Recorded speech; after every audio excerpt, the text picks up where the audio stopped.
ਦ ਵੇ forward ਵਿੱਚ ਤੁਹਾਡਾ ਬਹੁਤ-ਬਹੁਤ ਸਵਾਗਤ ਹੈ। ਮੈਂ ਤੁਹਾਡਾ ਹੋਸਟ ਹਰਜੋਤ ਸਿੰਘ। ਅਸੀਂ ਇਸ ਸ਼ੋਅ ਤੇ ਹਮੇਸ਼ਾ ਐਨਕਰੇਜ ਕਰਦੇ ਹਾਂ ਆਪਣੇ ਕਮਿਊਨਿਟੀ ਮੈਂਬਰਸ ਨੂੰ ਇਸ ਮੁਲਕ ਦੀ ਰਾਜਨੀਤੀ ਵਿੱਚ ਪਾਰਟਿਸਿਪੇਟ ਕਰਨ ਵਾਸਤੇ, ਬਾਹਰ ਆ ਕੇ ਵੋਟ ਦੇਣ ਵਾਸਤੇ, ਆਪਣੇ ਕੈਂਡੀਡੇਟਸ ਨੂੰ ਸਪੋਰਟ ਕਰਨ ਵਾਸਤੇ। ਅੱਜ ਅਸੀਂ ਆਪਣੇ ਕਮਿਊਨਿਟੀ ਦੇ ਇੱਕ ਐਸੇ ਮੈਂਬਰ ਨਾਲ ਗੱਲ ਕਰਨ ਲੱਗੇ ਹਾਂ ਜਿਨ੍ਹਾਂ ਨੇ ਨਿਊਯਾਰਕ ਦੀ ਪੋਲਿਟਿਕਸ ਵਿੱਚ, ਡੈਮੋਕ੍ਰੈਟਿਕ ਪਾਰਟੀ ਦੀ ਪੋਲਿਟਿਕਸ ਵਿੱਚ ਆਪਣੀ ਇੱਕ हैसियत बना लेती है, एक जगह बना लेती है। एक बहुत जानी मानी शख्सियत हैं संजीव जिंदल जी। संजीव जी तुहाडा बहुत बहुत स्वागत है। Thank you ji so much, thank you. Sanjeev ji ਅੱਜ ਟਾਈਮ ਕੱਢਣ ਲਈ ਤੁਹਾਡਾ ਬਹੁਤ-ਬਹੁਤ ਸ਼ੁਕਰੀਆ। ਅਸੀਂ ਜਾਣਦੇ ਹਾਂ ਕਿ ਇਸ ਵੇਲੇ ਤੁਹਾਡਾ ਬਿਜ਼ੀ ਸੀਜ਼ਨ ਹੈਗਾ, ਕੈਂਪੇਨ ਸੀਜ਼ਨ ਹੈਗਾ। ਤੁਸੀਂ ਨਿਊਯਾਰਕ ਸਟੇਟ ਅਸੈਂਬਲੀ ਡਿਸਟ੍ਰਿਕਟ 19 ਦੇ ਕੈਂਡੀਡੇਟ ਹੈਗੇ ਹੋ। ਸਾਨੂੰ ਸਭ ਤੋਂ ਪਹਿਲੇ ਇਹ ਦੱਸੋਗੇ ਸਾਡੀ ਕਮਿਊਨਿਟੀ ਨੂੰ ਕਿੱਥੇ ਹੈਗੀ ਹੈ ਇਹ ਡਿਸਟ੍ਰਿਕਟ, ਕੀ ਹੈਗੀ ਹੈ ਪੋਜੀਸ਼ਨ ਜਿਸ ਵਾਸਤੇ ਤੁਸੀਂ ਰਨ ਕਰ ਰਹੇ ਹੋ? ਸਭ ਤੋਂ ਪਹਿਲਾਂ ਤਾਂ ਸਭ ਦਾ ਧੰਨਵਾਦ, ਸਤਿ ਸ੍ਰੀ ਅਕਾਲ। ਹਰਜੋਤ ਜੀ, ਜਸ ਪੰਜਾਬੀ ਦਾ ਬਹੁਤ-ਬਹੁਤ ਧੰਨਵਾਦ ਇਹ ਪ੍ਰੋਗਰਾਮ ਲੈ ਕੇ ਆਉਣ ਲਈ। ਕਾਫੀ ਚੀਜ਼ਾਂ ਨੇ ਜਿਹੜੀਆਂ ਮੈਂ ਤੁਹਾਡੇ ਨਾਲ ਸ਼ੇਅਰ ਕਰਨਾ ਚਾਹੁੰਦਾ। ਪਰ ਆਪਾਂ ਅੱਜ ਡਿਸਟ੍ਰਿਕਟ ਡਿਸਕਸ ਕਰਦੇ ਹਾਂ ਕਿ ਇਸ ਦਾ south part of the Floral Park, ਜਿਹੜਾ ਆਪਣਾ ਫਲੋਰਲ ਪਾਰਕ ਵਿਲੇਜ ਹੈਗਾ ਜੀ, ਇੱਧਰੋਂ ਸ਼ੁਰੂ ਕਰਦੇ ਹਾਂ ਆਪਾਂ ਵੈਸਟ ਐਂਡ ਤੋਂ। ਫਲੋਰਲ ਪਾਰਕ ਵਿਲੇਜ ਦੇ ਨਾਲ ਨਿਊ ਹਾਈਡ ਪਾਰਕ ਵਿਲੇਜ ਹੈ ਤੇ ਦੈਨ ਆਪਾਂ ਨਿਊ ਹਾਈਡ ਪਾਰਕ ਰੋਡ ਨੂੰ ਆਪਾਂ ਉੱਪਰ ਤੱਕ ਲੈ ਕੇ ਚਲੇ ਜਾਈਏ up to Union Turnpike ਤੱਕ ਜੀ। ਨਿਊ ਹਾਈਡ ਪਾਰਕ ਰੋਡ ਤੋਂ ਲੈ ਕੇ ਨਿਊ ਹਾਈਡ ਪਾਰਕ ਦਾ ਸਾਰਾ ਇਲਾਕਾ ਈਸਟ ਵੱਲ ਨੂੰ, ਪਲੱਸ ਗਾਰਡਨ ਸਿਟੀ ਪਾਰਕ ਦਾ ਇਲਾਕਾ ਜੀ, ਪਲੱਸ ਉਹਦੇ ਨਾਲ ਨਾਲ ਮਿਨੀਓਲਾ, ਨਾਲ ਵਿਲਿੰਗਸਟਨ ਪਾਰਕ ਦੇ ਨਾਲ Albertson. Then we are going up to by the Herricks Road. When we take up the Mineola, we are covering on the other side of it. IU Willard the south up to Grand Central Parkway, ਜਿਹਦੇ ਚ ਰੋਜ਼ਲਿਨ height ਵੀ ਆ ਜਾਂਦਾ ਹੈ, ਵਿਲਿੰਗਸਟਨ park ਵੀ ਆ ਜਾਂਦਾ ਹੈ, East ਵਿਲਿੰਗਸਟਨ ਦਾ ਇਲਾਕਾ ਵੀ ਆ ਜਾਂਦਾ ਹੈ। Then we are going on the car place. ਫਿਰ ਆਪਾਂ ਓਲਡ ਕੰਟਰੀ ਰੋਡ ਤੱਕ, ਕਾਰ ਰੋਡ ਹੈਗੀ ਹੈ ਜੈਰੀਕੋ ਟਰਨਪਾਈਕ ਤੋਂ ਕੱਟਦੀ ਹੈ ਜੀ। ਕਾਰ ਰੋਡ ਨੂੰ ਕੱਟ ਕੇ ਆਪਾਂ ਜੈਰੀਕੋ ਟਰਨਪਾਈਕ ਤੋਂ ਲੈ ਕੇ ਓਲਡ ਕੰਟਰੀ ਰੋਡ ਲੈ ਕੇ ਆਪਾਂ ਸਾਰਾ ਸੈਲਸਬਰੀ ਦਾ ਇਲਾਕਾ ਕਵਰ ਕਰਦੇ ਹਾਂ, ਜਿਹਦੇ ਵਿੱਚ ਦੋ ਇਲਾਕੇ ਕਵਰ ਕਰਦੇ ਹਾਂ ਆਪਾਂ। ਸੈਲਸਬਰੀ ਦੇ ਵਿੱਚ ਈਸਟ ਮੈਡੋ ਦਾ ਇਲਾਕਾ ਤੇ ਵੈਸਟਬਰੀ ਦਾ ਇਲਾਕਾ ਜੀ। Then we come back on Hempstead Turnpike ਤੇ ਆਪਾਂ ਕਵਰ ਕਰਦੇ ਹੈਗੇ ਆ ਜੀ ਗਾਰਡਨ ਸਿਟੀ, ਮਿਨੀਓਲਾ ਜੀ, ਫਰੈਂਕਲਿਨ ਸਕੁਅਰ, ਵੈਸਟ ਹੈਮਸਟੈਡ ਜੀ। ਇਹ ਸਾਰਾ ਇਲਾਕਾ ਆਪਾਂ ਕਵਰ ਕਰਦੇ ਹਾਂ। ਇਲਾਕਾ ਕਾਫੀ ਵੱਡਾ ਹੈਗਾ, ਇਹ ਕਾਫੀ ਵੱਡਾ ਇਲਾਕਾ ਹੈ ਔਰ ਕਾਫੀ ਕਮਿਊਨਿਟੀ ਹੈਗੀ ਆਪਣੀ, ਕਾਫੀ ਕਮਿਊਨਿਟੀ ਹੈਗੀ ਹੈ ਜੀ। ਅਰਾਊਂਡ 15% ਏਸ਼ੀਅਨ ਪਾਪੂਲੇਸ਼ਨ ਹੈਗੀ ਹੈ, 19% ਹਿਸਪੈਨਿਕ ਪਾਪੂਲੇਸ਼ਨ ਹੈਗੀ ਹੈ ਜੀ। ਬਾਕੀ ਰੈਸਟ ਇਸ ਦਾ ਮਿਕਸ ਕਮਿਊਨਿਟੀਜ਼ ਹੈਗੀਆਂ ਨੇ ਜੀ। ਜੀ ਜੀ ਜੀ ਜੀ। ਮੈਂ ਸੰਜੀਵ ਜੀ ਗੱਲ ਸ਼ੇਅਰ ਕਰਨਾ ਚਾਹਾਂਗਾ ਸਾਰੇ ਵਿਊਅਰਸ ਦੇ ਨਾਲ। ਲਾਸਟ ਈਅਰ ਇੱਕ ਇਲੈਕਸ਼ਨ ਹੋਈ ਸੀ ਡਿਸਟ੍ਰਿਕਟ 23 ਸਿਟੀ ਕਾਉਂਸਿਲ ਵਾਸਤੇ, ਜਿਸ ਦੇ ਵਿੱਚ ਕਮਿਊਨਿਟੀ ਦੇ ਕਾਫੀ ਸਾਡੇ ਕੈਂਡੀਡੇਟਸ ਸਾਹਮਣੇ ਆਏ। ਇੱਕ ਬੜੀ ਸਕਸੈਸਫੁਲ, ਬੜੀ ਅੱਛੀ ਕੈਂਪੇਨ ਰਨ ਕੀਤੀ ਸੰਜੀਵ ਜੀ ਨੇ।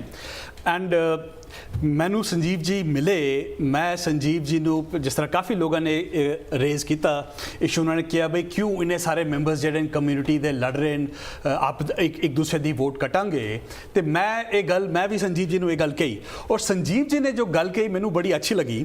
ਸੰਜੀਵ ਜੀ ਮੈਨੂੰ ਕਹਿੰਦੇ ਕਿ ਹਰਜੋਤ, ਅਸੀਂ ਹਾਲੀ ਨਵੇਂ ਹਾਂ, ਸਾਡੀ ਜਿਹੜੀ ਪਾਰਟਿਸਪੇਸ਼ਨ ਹੈ ਬਹੁਤ ਜ਼ਿਆਦਾ ਨਹੀਂ ਹੈ। ਹਰ ਕੈਂਡੀਡੇਟ ਦੇ ਆਪਣੇ ਬੰਦੇ ਹੁੰਦੇ ਨੇ। what this is going to lead to is ਕਿ ਜਿਹੜੇ ਬੰਦੇ ਆਪਣੀ ਜਿਹੜੇ ਕਮਿਊਨਿਟੀ ਮੈਂਬਰਸ ਹਨ ਉਹ ਬਾਹਰ ਆਣਗੇ ਔਰ ਇਸ ਚੀਜ਼ ਵਿੱਚ ਫਸਟ ਟਾਈਮ ਪਾਰਟਿਸਿਪੇਟ ਕਰਾਂਗੇ ਜੋ ਉਹਨਾਂ ਨੇ ਪਹਿਲੇ ਕਦੇ ਨਹੀਂ ਕੀਤਾ। I thought it was very profound and it made sense ਜੀ। ਹਰਜੋਤ ਜੀ, ਮੈਂ ਆਪਣੇ ਵਿਊਅਰਸ ਨਾਲ ਇੱਕ ਹੋਰ ਗੱਲ ਸਾਂਝੀ ਕਰਨੀ ਚਾਹੁੰਦਾ। Nothing wrong with that. ਮੈਨੂੰ ਇੱਕ ਮੀਡੀਆ ਦੇ ਸ਼ਖਸ ਨੇ ਇੱਕ ਕੁਐਸਚਨ ਕੀਤਾ ਕਿ ਬਹੁਤ ਸਾਰੀਆਂ ਆਰਗੇਨਾਈਜੇਸ਼ਨਸ ਓਪਨ ਹੋ ਰਹੀਆਂ ਨੇ, ਹਰ ਬੰਦਾ ਇੱਕ ਦੂਸਰੀ ਆਰਗੇਨਾਈਜੇਸ਼ਨ ਦਾ ਹਿੱਸਾ ਹੈ ਜੀ। ਮੇਰਾ ਇਹ ਮੰਨਣਾ ਹੈ ਕਿ ਜਦੋਂ ਅਸੀਂ ਇੱਦਾਂ ਦੀਆਂ ਆਰਗੇਨਾਈਜੇਸ਼ਨ ਸ਼ੁਰੂ ਕਰਦੇ ਹਾਂ ਵਨ ਆਫਟਰ ਦੀ ਅਦਰ, ਹੋ ਸਕਦਾ ਮੇਰੇ ਪੋਲੀਟੀਕਲ ਵਿਊਜ਼ ਤੁਹਾਡੇ ਨਾਲ ਨਾ ਮੈਚ ਕਰਦੇ ਹੋਣ, but as a community ground I am so happy that ਕਿ ਆਰਗੇਨਾਈਜੇਸ਼ਨਸ ਓਪਨ ਹੋ ਰਹੀਆਂ ਨੇ ਜੀ। What is the reason behind it? ਅਸੀਂ ਆਪਣੇ ਆਪ ਨੂੰ, ਚਾਹੇ ਉਹ ਸਾਡਾ ਸੈਲਫ ਇੰਟਰਸਟ ਹੀ ਕਿਉਂ ਨਾ ਹੋਵੇ, ਕਿਉਂਕਿ ਜਦੋਂ ਤੱਕ ਸਾਨੂੰ ਪਿਆਸ ਨਹੀਂ ਲੱਗੇਗੀ ਅਸੀਂ ਪਾਣੀ ਨਹੀਂ ਪੀਣਾ। ਅਸੀਂ ਆਪਣੇ ਆਪ ਨੂੰ ਐਮਪਾਵਰ ਕਰਦੇ ਹਾਂ, ਫਿਰ ਅਸੀਂ ਆਪਣੇ ਇਰਦ ਗਿਰਦ ਦਾ ਜਿਹੜਾ ਸਾਡਾ ਇਨਫਲੂਐਂਸ ਹੈ, ਸਾਡੇ ਦੋਸਤ ਨੇ, ਸਾਡੇ ਭਰਾ ਭੈਣ, ਸਾਡੇ ਰਿਸ਼ਤੇਦਾਰ, ਅਸੀਂ ਉਹਨਾਂ ਨੂੰ ਐਮਪਾਵਰ ਕਰਨ ਦੀ ਕੋਸ਼ਿਸ਼ ਕਰਦੇ ਹਾਂ ਜੀ। ਅਸੀਂ ਮੇਨ ਸਟ੍ਰੀਮ ਤੋਂ ਕਾਫੀ ਹਟ ਕੇ ਰਹੇ ਹਾਂ ਅੱਜ ਤੱਕ, ਪਰ ਹੁਣ ਅਸੀਂ ਇਨਵੋਲਵ ਹੋਣੇ ਸ਼ੁਰੂ ਹੋਏ ਹਾਂ ਜੀ। ਤੁਸੀਂ ਦੇਖੋਗੇ ਕਿ ਜਿਹੜੀ ਨਿਊਯਾਰਕ ਸਿਟੀ ਕਾਉਂਸਲ 23 ਦੀ ਜਿਹੜੀ ਲਾਸਟ ਇਲੈਕਸ਼ਨ ਦੀ ਤੁਸੀਂ ਗੱਲ ਕੀਤੀ ਹੈ ਜੀ, ਤੁਸੀਂ ਡਾਟਾਬੇਸ ਰਿਸਰਚ ਕਰਕੇ ਦੇਖੋਗੇ ਕਿ ਉਹਦੇ ਵਿੱਚ 7500 ਤੋਂ ਲੈ ਕੇ 8000 ਵੋਟਸ ਤੋਂ ਜ਼ਿਆਦਾ ਕਦੇ ਵੀ ਪੋਲਿੰਗ ਨਹੀਂ ਹੋਈ ਪ੍ਰਾਇਮਰੀ ਦੇ ਵਿੱਚ ਸਿਟੀ ਕਾਉਂਸਲ ਦੇ ਵਿੱਚ ਜੀ। ਪਰ last year because 4 south Asian is running, ਜੀ, 3 more candidate other is running, total 7 candidate is running, ਜੀ। guess what ਕਿ more than double participation ਦੇਖਣ ਨੂੰ ਮਿਲੀ। ਈਵਨ ਕਿ ਜਿਹੜੀ ਉਸ ਤੋਂ ਪਹਿਲਾਂ ਲਾਸਟ ਜਰਨਲ ਇਲੈਕਸ਼ਨ ਹੋ ਕੇ ਹਟੀ ਹੈ, ਜਿਹੜੀ ਪ੍ਰੈਜ਼ੀਡੈਂਸ਼ੀਅਲ ਜਰਨਲ ਸੀ, ਉਸ ਨਾਲੋਂ ਵੀ ਜ਼ਿਆਦਾ ਵੋਟ ਬੈਂਕ ਨਿਕਲ ਕੇ ਆਇਆ ਪ੍ਰਾਇਮਰੀ 'ਚ। ਜੀ ਜੀ। ਇਟਸ ਇਟਸੈਲਫ ਅ ਅਚੀਵਮੈਂਟ ਜੀ। ਆਈ ਡੋਂਟ ਮਾਈਂਡ ਕਿ ਸਾਡੇ 4 ਕੈਂਡੀਡੇਟ ਰਨ ਕੀਤੇ, ਡੈਫੀਨੇਟਲੀ ਜੇ ਇੱਕ ਰਨ ਕਰਦਾ ਤਾਂ ਅਸੀਂ ਜਿੱਤ ਜਾਂਦੇ, ਪਰ ਮੇਰਾ ਮੰਨਣਾ ਥੋੜਾ ਜਿਹਾ ਡਿਫਰੈਂਟ ਹੈਗਾ। ਮੈਂ ਡਿਫਰੈਂਟ ਐਂਗਲ ਨਾਲ ਸੋਚਦਾ। 4 ਬੰਦੇ ਰਨ ਕੀਤੇ, ਹਰ ਬੰਦੇ ਦਾ ਇੱਕ ਆਪਣਾ ਸਰਕਲ ਹੁੰਦਾ, ਜਿੱਦਾਂ ਤੁਸੀਂ ਮੈਂ ਤੁਹਾਡੇ ਨਾਲ ਸ਼ੇਅਰ ਕੀਤੀ ਸੀ ਇਹ ਗੱਲ। ਜੀ। ਹਰ ਬੰਦਾ ਆਪਣੇ ਸਰਕਲ ਨੂੰ ਲੈ ਕੇ ਆਇਆ। ਸਾਡੀ ਜਿਹੜੀ ਵੋਟ ਬੈਂਕ ਸਾਊਥ ਏਸ਼ੀਅਨ ਦੀ ਨਿਕਲ ਕੇ ਆਈ, 60% ਉਹ ਵੋਟਰ ਸੀ ਜਿਹੜੇ ਫਸਟ ਟਾਈਮ ਐਵਰ ਵੋਟ ਸੀ ਜੀ ਸਾਊਥ ਏਸ਼ੀਅਨ 'ਚ। ਇਟਸ ਅ ਬਿਗ ਨੰਬਰ ਜੀ, ਐਂਡ ਵੀ ਫੀਲ ਪ੍ਰਾਊਡ ਕਿ ਅਸੀਂ ਬਾਹਰ ਆਏ ਵੋਟ ਪਾਉਣ ਵਾਸਤੇ। ਹੁਣ ਸਾਨੂੰ ਪਤਾ ਲੱਗ ਗਿਆ ਕਿ ਜੂਨ 'ਚ ਇਲੈਕਸ਼ਨਾਂ ਹੁੰਦੀਆਂ ਨੇ, ਜੂਨ 'ਚ ਪ੍ਰਾਇਮਰੀ ਹੁੰਦੀ ਹੈ। ਤੁਸੀਂ ਦੇਖੋਗੇ ਜੇ 60 ਨਹੀਂ ਤਾਂ 40 45 ਕੁਛ ਨਾ ਕੁਛ ਪਰਸੈਂਟੇਜ ਜ਼ਰੂਰ ਆਏਗੀ। ਜੀ। It's achievement for our community. नहीं संजीव जी, बिल्कुल एक बहुत बड़ी अचीवमेंट है। एंड एज यू सैड कि ਜਿਹੜੇ ਲੋਕੀ ਕਈ ਸਾਲਾਂ ਤੋਂ ਇਸ ਕਮਿਊਨਿਟੀ 'ਚ ਰਹਿ ਰਹੇ ਨੇ, ਸਿਟੀਜ਼ਨਸ ਹੈਗੇ, ਵੋਟ ਕਰਨ ਦਾ ਹੱਕ ਰੱਖਦੇ ਨੇ, ਬਟ ਉਹ ਕਦੀ ਬਾਹਰ ਨਹੀਂ ਆਏ, ਉਹਨਾਂ ਨੇ ਵੋਟਾਂ ਨਹੀਂ ਪਾਈਆਂ ਕਿਉਂਕਿ ਉਹਨਾਂ ਦਾ ਆਪਣੀ ਜਿਹੜੀ ਇਨਵੋਲਵਮੈਂਟ ਹੈ, ਕੋਈ ਆਪਣਾ ਉਹਨਾਂ ਦਾ ਜਿਸ ਨੂੰ ਕਹਿੰਦੇ ਨਾ ਇਮੀਡੀਏਟ, ਐਜ ਯੂ ਸੈਡ ਕਿ ਪਿਆਸ ਲੱਗਦੀ ਹੈ, ਤੇ ਉਹ ਇਨਵੋਲਵਮੈਂਟ ਉਹਨਾਂ ਦੀ ਨਹੀਂ ਸੀ। ਇਹ ਇਨਵੋਲਵਮੈਂਟ ਬਹੁਤ ਜ਼ਰੂਰੀ ਹੈ, ਔਰ ਇਹ ਇਨਵੋਲਵਮੈਂਟ ਕਿਉਂ ਜ਼ਰੂਰੀ ਹੈ ਇਸ ਬਾਰੇ ਅਸੀਂ ਤੁਹਾਡੇ ਤੋਂ ਹੋਰ ਜਾਣਨਾ ਚਾਹਾਂਗੇ। ਅਸੀਂ ਇੱਕ ਛੋਟੀ ਜਿਹੀ ਬ੍ਰੇਕ ਲੈਂਦੇ ਹਾਂ, ਉਸ ਤੋਂ ਬਾਅਦ ਅਸੀਂ ਗੱਲ ਜਾਰੀ ਰੱਖਾਂਗੇ। ਤੁਸੀਂ ਵੇਖਦੇ ਰਹੋ ਦ ਵੇ ਫਾਰਵਰਡ। ਦ ਵੇ ਫਾਰਵਰਡ ਵਿੱਚ ਤੁਹਾਡਾ ਫਿਰ ਤੋਂ ਸਵਾਗਤ ਹੈ। ਮੈਂ ਤੁਹਾਡਾ ਹੋਸਟ ਹਰਜੋਤ ਸਿੰਘ। ਅੱਜ ਅਸੀਂ ਗੱਲ ਕਰ ਰਹੇ ਹਾਂ ਨਿਊਯਾਰਕ ਸਟੇਟ ਅਸੈਂਬਲੀ ਡਿਸਟ੍ਰਿਕਟ 19 ਦੇ ਕੈਂਡੀਡੇਟ ਸੰਜੀਵ ਜਿੰਦਲ ਜੀ ਨਾਲ। ਸੰਜੀਵ ਜੀ, ਤੁਸੀਂ ਇਹ ਤੁਹਾਡੀ ਗੱਲ ਸਾਨੂੰ ਬਹੁਤ ਅੱਛੀ ਲੱਗੀ, ਬਹੁਤ ਸੋਹਣੀ ਗੱਲ ਕੀਤੀ ਤੁਸੀਂ ਹਮੇਸ਼ਾ ਕਮਿਊਨਿਟੀ ਦੀ ਐਮਪਾਵਰਮੈਂਟ ਦੀ ਗੱਲ ਕਰਦੇ ਹੋ। ਇਸ ਮੁਲਕ ਵਿੱਚ ਸਾਡੀ ਕਮਿਊਨਿਟੀ ਬਹੁਤ ਪੁਰਾਣੀ ਨਹੀਂ ਹੈਗੀ ਹੈ, 20-25-30 ਸਾਲ ਹੋਏ ਨੇ, and you know we have been pretty successful. ਲੋਕ ਜਿਨ ਵੀ ਅਦਾਇਰੇ 'ਚ ਗਏ, ਜਿਨ ਵੀ ਬਿਜ਼ਨੈਸਿਸ 'ਚ ਗਏ, they have done well. Why do you think, ਤੁਹਾਨੂੰ ਕਿਉਂ ਲੱਗਦਾ ਹੈ ਕਿ ਹੋਰ ਐਮਪਾਵਰਮੈਂਟ ਦੀ ਲੋੜ ਹੈਗੀ ਹੈ, ਹੋਰ ਪਾਰਟਿਸਿਪੇਸ਼ਨ ਦੀ ਲੋੜ ਹੈਗੀ ਹੈ? Harjot ji, it's a beginning ਜੀ, and trust me it's a beginning. ਜੇ ਅਸੀਂ ਕੰਟਰੀਬਿਊਸ਼ਨ ਦੀ ਗੱਲ ਕਰਦੇ ਹਾਂ ਨਾ, ਜਿੱਦਾਂ ਤੁਸੀਂ ਕੰਟਰੀਬਿਊਸ਼ਨ ਦੀ ਗੱਲ ਕੀਤੀ ਹੈਗੀ ਹੈ ਜੀ, ਤਾਂ ਮੋਰ ਦੈਨ 8% ਸਾਡੀ ਕੰਟਰੀਬਿਊਸ਼ਨ ਹੈ towards US economy, Indian community ਦੀ। Indian community, and it's not a small number. ਜੀ, it's a big number. Indian community ਜਾਂ ਸਾਊਥ ਏਸ਼ੀਅਨ ਕਮਿਊਨਿਟੀ ਨੂੰ ਅਸੀਂ ਜੇ ਕਹੀਏ ਤਾਂ ਇਹ ਕ੍ਰਾਈਮ ਫ੍ਰੀ ਕਮਿਊਨਿਟੀ ਹੈ। ਠੀਕ ਹੈ ਜੀ। Zero crime. Y is that so? ਕਿਉਂਕਿ ਜਦੋਂ ਅਸੀਂ ਆਪਣੇ ਮੁਲਕ 'ਚੋਂ ਇੱਥੇ ਆਏ ਸੀ, ਅਸੀਂ ਸੇਫਟੀ ਵਾਸਤੇ ਆਏ ਸੀ ਜੀ, ਬੈਟਰ ਐਜੂਕੇਸ਼ਨ ਵਾਸਤੇ ਆਏ ਸੀ, ਅਮਰੀਕਨ ਡ੍ਰੀਮ ਵਾਸਤੇ ਆਏ ਸੀ ਜੀ, ਕਿਡਸ ਦਾ ਫਿਊਚਰ ਸਿਕਿਉਰ ਕਰਨ ਵਾਸਤੇ ਇੱਥੇ ਆਏ ਸੀ। ਜੀ। ਪਰ ਸਾਡੇ ਜਿਹੜੇ ਬਜ਼ੁਰਗ ਫਸਟ ਜਨਰੇਸ਼ਨ ਆਈ ਸੀ, ਉਹਨਾਂ ਦੇ ਮੋਢਿਆਂ ਤੇ ਬਹੁਤ ਜ਼ਿਆਦਾ ਭਾਰ ਸੀ ਜੀ।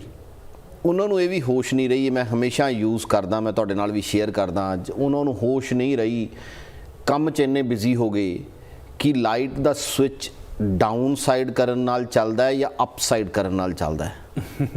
ਜੀ, ਜਿੱਦਾਂ ਵੀ ਚੱਲਿਆ ਉਹਨੂੰ ਚਲਾਇਆ। ਜੀ। ਇਸ ਕਰਕੇ ਨਹੀਂ ਕਿ ਉਹ ਪਾਰਟਿਸਿਪੇਟ ਨਹੀਂ ਕਰਨਾ ਚਾਹੁੰਦੇ ਸੀ। ਅਸੀਂ ਉਹੀ ਲੋਕ ਹਾਂ, ਅਸੀਂ ਉਹੀ ਕਮਿਊਨਿਟੀ ਹਾਂ, ਸਾਊਥ ਏਸ਼ੀਅਨ ਕਮਿਊਨਿਟੀ। ਜਦੋਂ ਅਸੀਂ ਆਪਣੇ ਮੁਲਕ 'ਚ ਦੇਖਦੇ ਹਾਂ, ਸਾਡੀ 70 to 80% ਵੋਟਿੰਗ ਰੇਸ਼ੋ ਹੈ by population. I always say that. ਪਰ ਇੱਥੇ ਸਾਡੀ ਵੋਟਿੰਗ ਰੇਸ਼ੋ, ਮੈਨੂੰ 2013 'ਚ ਗੱਲ ਯਾਦ ਹੈ ਜਦੋਂ ਡਿਬਲਾਜ਼ੀਓ ਮੇਅਰ ਦੀ ਇਲੈਕਸ਼ਨ ਹੋਈ ਸੀ ਜੀ, ਉਦੋਂ ਤਕਰੀਬਨ 8 to 9% ਸਾਡੀ ਵੋਟਿੰਗ ਰੇਸ਼ੋ ਸੀ ਵਾਇਆ ਰਜਿਸਟ੍ਰੇਸ਼ਨ। ਅੱਛਾ ਜੀ। ਹੌਲੀ ਹੌਲੀ ਸਾਡੀ VOTING ਰੇਸ਼ੋ ਵਧੀ ਹੈ, ਹੁਣ ਅਸੀਂ 15 to 17% ਦੇ ਲਾਗੇ ਤਾਗੇ ਹੈਗੇ ਆ ਜੀ। ਪਰ ਤੁਸੀਂ ਯਕੀਨ ਕਰੋ ਕਿ ਜੇ ਅਸੀਂ ਨਾਸੋ ਕਾਊਂਟੀ ਦੀ ਗੱਲ ਕਰੀਏ ਜਿੱਥੇ ਮੈਂ ਇਲੈਕਸ਼ਨ ਲੜ ਰਿਹਾ, ਟਾਊਨ ਆਫ ਨਾਰਥ ਹੈਮਸਟੈਡ ਦੀ ਗੱਲ ਕਰੀਏ ਤਾਂ 20% ਸਾਊਥ ਏਸ਼ੀਅਨ ਕਮਿਊਨਿਟੀ ਹੈ। ਅੱਛਾ ਜੀ। And it's a big number, it's a big number ਜੀ। ਤੁਸੀਂ ਜੋ ਵੀ ਚਾਹੋ ਉਹ ਚੇਂਜ ਹੋ ਸਕਦਾ ਹੈ, ਜੋ ਵੀ ਚਾਹੋ। ਤੁਸੀਂ ਰੀਕਾਲ ਕਰਕੇ ਦੇਖੋ ਆਪਣੀ ਮੈਮਰੀ ਨੂੰ, ਥੋੜਾ ਜਿਹਾ ਪਿੱਛੇ ਜਾਈਏ, ਆਪਾਂ ਅੱਜ ਤੋਂ 10 ਸਾਲ ਪਿੱਛੇ ਜਾਈਏ ਹਰਜੋਤ ਜੀ, ਸਾਊਥ ਏਸ਼ੀਅਨਸ ਦੀ ਕੋਈ ਗੱਲ ਨਹੀਂ ਹੋਇਆ ਕਰਦੀ ਸੀ ਜੀ। Why all of a sudden everyone starts talking about South Asian? Because number talks. Everything is a number. Counted heads talks. ਜੀ। ਸਾਡੀ ਰਜਿਸਟ੍ਰੇਸ਼ਨਸ ਵਧੀ as a registered voters, party ਕੋਈ ਵੀ ਹੋਵੇ। ਜਿਨ ਨੰਬਰਸ ਦੀ ਤੁਸੀਂ ਗੱਲ ਕਰ ਰਹੇ ਹੋ, ਇਹ ਇਕਨੋਮੀ ਵਿੱਚ ਪਾਰਟਿਸਿਪੇਸ਼ਨ ਦੀ ਤੁਸੀਂ ਗੱਲ ਨਹੀਂ ਕਰ ਰਹੇ ਹੋ, ਤੁਸੀਂ ਕਹਿ ਰਹੇ ਹੋ ਕਿ ਐਜ਼ ਅ ਵੋਟਰ ਕਿੰਨਾ ਤੁਸੀਂ ਰਜਿਸਟਰਡ ਬਲੌਕ ਬੰਦੇ ਹੋ। ਯੈਸ, ਚਾਹੇ ਉਹ ਡੈਮੋਕ੍ਰੇਟ ਪਾਰਟੀ ਸੀ, ਚਾਹੇ ਉਹ ਰਿਪਬਲਿਕਨ ਪਾਰਟੀ ਸੀ, ਚਾਹੇ ਲਿਬਰਟੇਰੀਅਨ ਪਾਰਟੀ ਸੀ, ਵਰਕਿੰਗ ਫੈਮਿਲੀ ਸੀ, ਵੂਮਨਸ ਰਾਈਟ ਸੀ, ਕੋਈ ਵੀ ਪਾਰਟੀ ਸੀ, ਸਾਡੀ VOTING ਰਜਿਸਟ੍ਰੇਸ਼ਨ ਵਧੀ ਜੀ। ਬਟ ਹਾਂ, ਇੱਕ ਚੀਜ਼ ਹੋਰ ਮੈਂ ਸ਼ੇਅਰ ਕਰਨੀ ਚਾਹੁੰਦਾ। ਲਾਸਟ ਈਅਰ ਇਲੈਕਸ਼ਨ 'ਚ ਦੇਖਣ ਨੂੰ ਮਿਲਿਆ, ਕਿਉਂਕਿ ਅਸੀਂ ਪ੍ਰਾਇਮਰੀ ਇਲੈਕਸ਼ਨ ਲੜ ਰਹੇ ਸੀਗੇ, ਪਾਰਟੀ ਦੀ ਇੰਟਰਨਲ ਇਲੈਕਸ਼ਨ ਲੜ ਰਹੇ ਸੀ। ਮੇਰੇ ਬਹੁਤ ਸਾਰੇ ਦੋਸਤ, ਮੇਰੇ ਰਿਲੇਟਿਵਸ ਨੇ ਆ ਕੇ ਮੈਨੂੰ ਕਿਹਾ ਕਿ ਸਾਡੇ ਕੋਲੇ 6 ਵੋਟਾਂ ਨੇ ਘਰ 'ਚ, 6 ਰਜਿਸਟਰਡ ਵੋਟਸ ਨੇ ਜੀ। ਤੇ ਜਦੋਂ ਦੇਖਿਆ ਗਿਆ ਉਹ ਪਤਾ ਲੱਗਿਆ ਕਿ ਇੱਕ ਰਿਪਬਲਿਕਨ ਹੈ, 2 ਬਲੈਂਕ ਨੇ, ਇੱਕ ਇੰਡੀਪੈਂਡੈਂਟ ਹੈ, ਇੱਕ ਅਨਡਿਸਾਈਡਡ ਹੈ ਤੇ ਇੱਕੋ ਹੀ ਡੈਮੋਕ੍ਰੈਟ ਵੋਟਰ ਹੈ। ਸੋ ਮੈਂ ਉਹਨਾਂ ਨਾਲ ਡਿਸਕਸ ਕੀਤਾ ਬੈਠ ਕੇ, ਮੈਂ ਕਿਹਾ V Y is that so ਜੀ। ਤੇ ਉਹਨਾਂ ਨੇ ਕਿਹਾ ਕਿ ਸਾਨੂੰ ਤਾਂ ਪਤਾ ਹੀ ਨਹੀਂ, ਜਦੋਂ ਅਸੀਂ ਸਿਟੀਜ਼ਨ ਬਣੇ ਸੀ ਕੋਈ ਡੱਬਾ ਕਲਿੱਕ ਹੋ ਗਿਆ ਸੀ, ਸਾਨੂੰ ਕੋਈ ਨੌਲੇਜ ਨਹੀਂ ਸੀ ਵੀ ਕੀ ਹੋ ਰਿਹਾ। ਸੋ ਸਾਨੂੰ ਮਤਲਬ ਇੰਡੀਆ 'ਚ ਪ੍ਰੋਸੈਸ ਨਹੀਂ ਹੈਗਾ ਕਿ ਤੁਹਾਨੂੰ ਪਾਰਟੀ ਨਾਲ ਐਫੀਲੀਏਟ ਹੋਣਾ ਪੈਂਦਾ। ਸੋ ਦੇ ਹੈਵ ਨੋ ਕਲੂ। ਔਰ ਪ੍ਰਾਇਮਰੀ ਵਿੱਚ ਵੋਟ ਕਰਨ ਵਾਸਤੇ ਦੇ ਹੈਵ ਟੂ, ਜਿਹੜੀ ਪਾਰਟੀ ਦੀ ਪ੍ਰਾਇਮਰੀ ਹੋਵੇ, ਜੇ ਰਿਪਬਲਿਕਨ ਦੀ ਪ੍ਰਾਇਮਰੀ ਹੈ ਤਾਂ ਤੁਹਾਨੂੰ ਰਿਪਬਲਿਕਨ ਰਜਿਸਟਰਡ ਹੋਣਾ ਜ਼ਰੂਰੀ ਹੈ, ਜੇ ਡੈਮੋਕ੍ਰੈਟ ਦੀ ਪ੍ਰਾਇਮਰੀ ਹੈ ਤਾਂ ਤੁਹਾਨੂੰ ਡੈਮੋਕ੍ਰੈਟ ਰਜਿਸਟਰਡ ਹੋਣਾ ਜ਼ਰੂਰੀ ਹੈ, ਨਿਊਯਾਰਕ ਦੇ ਵਿੱਚ। ਸੋ ਮੈਂ ਉਹਨਾਂ ਨਾਲ ਬੈਠ ਕੇ ਗੱਲ ਡਿਸਕਸ ਕੀਤੀ, ਆਪਣਾ ਓਪੀਨੀਅਨ ਸ਼ੇਅਰ ਕੀਤਾ। ਦੇ agri, they said okay, now we understand whichever party we belongs to, we go with that party, at least we have the block to vote for ji. So that is how the empowerment is. So we need to sit with our people, we need to make sure that they understand too, we need to make sure that we are delivering the right words too. ਬਹੁਤ ਸਾਰੀਆਂ ਚੀਜ਼ਾਂ ਨੇ ਹਰਜੋਤ ਜੀ, ਜਿਹੜੀਆਂ ਛੋਟੀਆਂ ਚੀਜ਼ਾਂ ਨੇ, basic level ਤੋਂ ਅਸੀਂ ਸ਼ੁਰੂ ਕਰਕੇ ਦੇਖੀਏ ਤਾਂ ਇਟ ਮੈਟਰਸ। ਜੇ ਅਸੀਂ ਅੱਜ ਸੀਰੀਅਸ ਨਹੀਂ ਹੋਵਾਂਗੇ ਆਪਣੇ ਪੋਲੀਟੀਕਲ ਪ੍ਰੋਸੈਸ ਲਈ, ਸਾਡੇ ਬੱਚਿਆਂ ਦਾ ਫਿਊਚਰ ਸਟੇਕ ਤੇ ਆ tomorrow. We need to serious enough ਜੀ। ਅਸੀਂ ਆਪਣੇ ਆਪ ਨਾਲ ਇਹ ਵਾਅਦਾ ਕਰੀਏ ਕਿ ਅਸੀਂ 2 ਤੋਂ 3 ਜਾਂ 5 ਬੰਦਿਆਂ ਨੂੰ ਐਮਪਾਵਰ ਕਰਨਾ ਸ਼ੁਰੂ ਕਰੀਏ ਜੀ, ਚਾਹੇ 1 ਮਹੀਨੇ 'ਚ ਕਰੀਏ, ਕੋਈ ਪ੍ਰੋਬਲਮ ਨਹੀਂ, ਕਿਉਂਕਿ ਨੰਬਰਸ ਜਦੋਂ ਮਲਟੀਪਲਾਈ ਹੁੰਦੇ ਨੇ it becomes a big number. Sanjeev ji, ਤੁਸੀਂ ਫਿਊਚਰ ਦੀ ਗੱਲ ਕੀਤੀ, ਆਪਣੇ ਬੱਚਿਆਂ ਦੀ ਗੱਲ ਕੀਤੀ। ਮੈਂ ਚਾਹੁੰਦਾ ਕਿ ਤੁਸੀਂ ਸਾਡੇ ਵਿਊਅਰਸ ਨੂੰ ਇਹ ਗੱਲ ਹੋਰ ਇਲੈਬੋਰੇਟ ਕਰਕੇ ਸਮਝਾਓ ਕਿਉਂ ਇਹ ਪਾਰਟਿਸਿਪੇਸ਼ਨ ਇੰਪੋਰਟੈਂਟ ਹੈ। US ਵਿੱਚ ਕਿਹਾ ਜਾਂਦਾ ਹੈ ਕਿ ਤੁਹਾਡਾ ਜਿਹੜਾ ਫਿਊਚਰ ਹੈ ਉਹ ਤੁਹਾਡਾ ਜ਼ਿਪ ਕੋਡ ਡਿਸਾਈਡ ਕਰਦਾ ਹੈ। ਉਹ ਇਸ ਕਰਕੇ ਕਿਹਾ ਜਾਂਦਾ ਹੈ ਕਿ ਉਹ ਜਿਹੜੀ ਗਵਰਨਮੈਂਟ ਦੀ ਜਿਹੜੀ ਫੰਡਿੰਗ ਹੈ, ਗਵਰਨਮੈਂਟ ਦੇ ਜਿਹੜੇ ਰਿਸੋਰਸਿਸ ਹਨ, ਉਹ ਜ਼ਿਪ ਕੋਡ ਦੇ ਕੇ ਯੂਜ਼ ਕੀਤੇ ਜਾਂਦੇ ਨੇ। This is a known fact. ਔਰ ਉਹ ਤੁਸੀਂ ਕਿਵੇਂ ਚੇਂਜ ਕਰਦੇ ਹੋ, ਉਹ ਡਿਮਾਂਡ ਤੁਸੀਂ ਕਿਵੇਂ ਆਪਣੇ ਵਾਸਤੇ ਸੈਟਲ ਕਰਵਾਉਂਦੇ ਹੋ, ਦੈਟ ਹੈਪਨਸ ਥਰੂ ਨੰਬਰਸ। ਤੁਸੀਂ ਇਹਦੇ ਉੱਪਰ ਥੋੜੀ ਰੋਸ਼ਨੀ ਪਾਓਗੇ? ਹੋਰ ਦੇਖੋ, ਮੈਂ ਮੇਰੇ ਸਾਰੇ ਵਿਊਅਰਸ ਨਾਲ ਇੱਕ ਚੀਜ਼ ਡਿਸਕਸ ਕਰਨਾ ਚਾਹਨਾ। 2 ਸ਼ਬਦ ਨੇ, ਇੱਕ ਬਲੌਕਬਸਟਿੰਗ ਤੇ ਇੱਕ ਸਟੀਅਰਿੰਗ ਜੀ, ਜਿਹੜੇ ਕਿ ਦੋਨੋਂ ਸਾਡਾ ਸੰਵਿਧਾਨ, ਸਾਡੀ ਕਨਸਟੀਟਿਊਸ਼ਨ ਅਲਾਉ ਨਹੀਂ ਕਰਦਾ। ਅੱਛਾ ਜੀ। ਜਿਹੜੀ ਜ਼ਿਪ ਕੋਡ ਦੀ ਤੁਸੀਂ ਗੱਲ ਕੀਤੀ ਹੈ, ਤੁਸੀਂ ਆਪਣੇ ਸਟੇਟ ਆਫ ਮਾਈਂਡ ਨਾਲ ਇਹ ਗੱਲ ਬਿਲਕੁਲ ਠੀਕ ਕਹੀ ਹੋ ਸਕਦੀ ਹੈ, ਪਰ ਮੇਰਾ ਇਹ ਮੰਨਣਾ ਹੈ ਕਿ every education institution is good for everyone. ਅੱਛਾ ਜੀ। ਅਸੀਂ ਜ਼ਿਪ ਕੋਡ ਦੀ ਗੱਲ ਕਰਦੇ ਹਾਂ, ਅਸੀਂ ਫੰਡਿੰਗ ਦੀ ਗੱਲ ਕਰਦੇ ਹਾਂ, ਚਾਹੇ ਉਹ ਸਟੇਟ ਤੋਂ ਫੰਡਿੰਗ ਹੋਵੇ, ਚਾਹੇ ਕਾਊਂਟੀ ਤੋਂ ਹੋਵੇ, ਚਾਹੇ ਸਿਟੀ ਵਾਈਡ ਫੰਡਿੰਗ ਹੋਵੇ। ਜਦੋਂ ਫੰਡਿੰਗ ਸਾਡੀ ਕਮਿਊਨਿਟੀਜ਼ 'ਚ ਆਉਂਦੀਆਂ ਨੇ, ਉਹ ਫੰਡਿੰਗ ਪ੍ਰੋਪਰ ਡਿਸਟ੍ਰੀਬਿਊਟ ਹੋਣੀਆਂ ਚਾਹੀਦੀਆਂ ਨੇ। ਉਹਨਾਂ ਦਾ ਇੱਕ ਇੱਦਾਂ ਨਹੀਂ ਕਿ ਇੱਕ ਛੋਟੇ ਪਲਾਨ ਨਾਲ ਤੁਸੀਂ ਚੱਲਦੇ ਹੋ, ਤੁਹਾਨੂੰ ਇੱਕ ਕੰਪਰੀਹੈਂਸਿਵ ਰਿਫਾਰਮਸ ਚਾਹੀਦੇ ਨੇ ਇਕੱਲੀ ਚੀਜ਼ ਨੂੰ ਜੀ। I did my engineering in 98 and I did it in town and country planning ਜੀ। I learned the hard way ਕਿ ਜਦੋਂ ਤੁਸੀਂ ਇੱਕ ਚੀਜ਼ ਨੂੰ ਛੇੜਦੇ ਹੋ ਉਹਦੇ ਮਲਟੀਪਲ ਚੇਨਸ ਇਫੈਕਟ ਹੁੰਦੇ ਨੇ ਜੀ। ਇਸ ਕਰਕੇ ਤੁਹਾਨੂੰ ਇੱਕ ਕੰਪਰੀਹੈਂਸਿਵ ਪਲਾਨ ਬਣਾ ਕੇ ਚੱਲਣ ਦੀ ਜ਼ਰੂਰਤ ਹੈ। ਮੇਰੇ ਡਿਸਟ੍ਰਿਕਟ ਦੇ ਵਿੱਚ ਯੂਨੀਅਨ ਡੇਲ ਵੀ ਆਉਂਦਾ ਤੇ ਮੇਰੇ ਡਿਸਟ੍ਰਿਕਟ ਦੇ ਵਿੱਚ ਵੈਸਟ ਹੈਮਸਟੈਡ ਵੀ ਆਉਂਦਾ, ਮੇਰੇ ਡਿਸਟ੍ਰਿਕਟ ਦੇ ਵਿੱਚ ਕਾਰਲ ਪਲੇਸ ਵੀ ਆਉਂਦਾ ਜੀ। So I would like to make sure ਕਿ ਕੋਈ ਵੀ ਮੇਰਾ ਜਿਹੜਾ ਪ੍ਰਾਊਡ ਸਿਟੀਜ਼ਨ ਹੈ ਜਾਂ ਕੰਸਟੀਚੁਐਂਟ ਹੈ ਉਹ ਕਾਰਲ ਪਲੇਸ ਜਾਣ ਤੋਂ ਪਹਿਲਾਂ ਇਹ ਨਾ ਸੋਚੇ ਕਿ ਮੈਨੂੰ ਮੇਰੇ ਬੱਚਿਆਂ ਨੂੰ ਗੁੱਡ ਐਜੂਕੇਸ਼ਨ ਨਹੀਂ ਮਿਲਣੀ। ਆਈ ਵਿਲ ਮੇਕ ਸ਼ੋਰ ਜੀ ਕਿ it has to be a uniform. It's not going to be get a discriminate on the basis of the zip code. No, it's not going to work like that. ਜੇ ਅਸੀਂ ਇਸ ਤਰੀਕੇ ਨਾਲ ਹੀ ਕੰਮ ਕਰਾਂਗੇ ਤਾਂ ਫਿਰ ਕਦੇ ਵੀ ਕੰਮ get it done ਨਹੀਂ ਹੋ ਸਕਦਾ। We don't belongs to the left wing or we don't belongs to the right wing. My concern is I am a moderate Democrat. I'm a common sense Democrat. I'm engineer by academic qualification. ਮੇਰਾ purpose as a community activist ਕਿ ਸਾਡੇ ਜਿਹੜੇ schools ਨੇ, ਮੇਰੀ ਮਮ teacher ਸੀ, ਉਹਨਾਂ ਨੇ ਸਾਨੂੰ ਇੱਕੋ ਹੀ ਚੀਜ਼ ਸਿਖਾਈ ਕਿ education is the most powerful weapon in the world.